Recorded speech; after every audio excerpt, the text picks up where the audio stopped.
നിങ്ങളുടെ ഫേവറേറ്റ് സീരിയലുകൾ ടിവിയിൽ വരുന്നതിന് മുൻപേ സൺ നെക്സ്റ്റ് ആപ്പിൽ കാണാം. ഇനി എല്ലാവർക്കും മുൻപേ കാണൂ.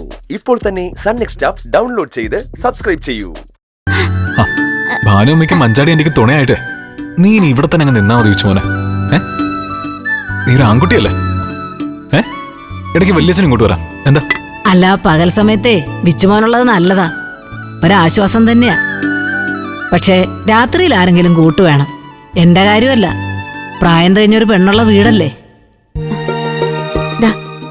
എല്ലാവരും പഞ്ചരത്നത്തിലേക്ക് പോയ ദിവസം ഞാനും ഭാനുമ്മ ഇവിടുന്ന് മാറുന്നതിനെ കുറിച്ച് ആലോചിച്ചതാ. അപ്പോഴാ ഇന്ദ്രേട്ടൻ വിച്ചുമോനെ കൊണ്ട് ഇങ്ങോട്ട് വന്നേ. അനു ഇവിടെ ഇല്ലാത്ത സ്ഥിതിക്ക് ഇന്ദ്രനോട് സ്ഥിരമായിട്ട് ഇവിടെ ഒന്ന് താമസിക്കാൻ പറയുന്നത് എങ്ങനെ?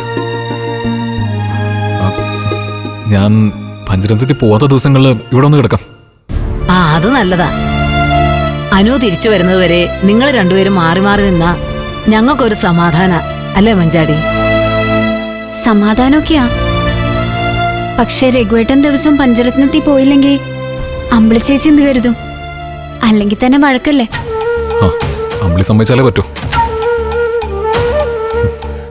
ഞാൻ പഞ്ചരത്നത്തിൽ പോയിട്ട് വലിയ കാര്യമൊന്നുമില്ല.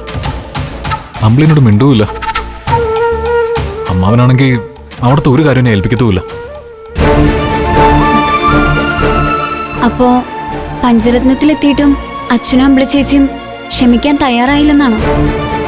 എനിക്കറിയില്ല മഞ്ചാടി. രണ്ടുപേരും എനിക്ക് മുഖം തരാതെ നടക്കുക. കമ്പനി പോവാതിരിക്കേണ്ടെന്ന് അനു പറഞ്ഞിട്ടാ ഞാൻ ഇറങ്ങിയ.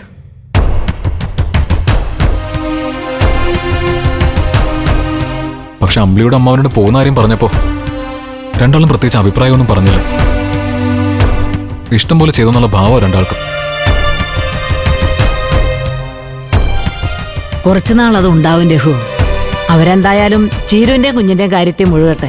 നീ നിന്റെ ജോലിയിൽ ശ്രദ്ധിക്കുക. പോകെ പോകെ എല്ലാം ശരിയാവും. മഞ്ചാടി എന്തായാലും അമ്മാവനെ വിളിച്ച് കൊടുത്ത അവസ്ഥ പറ.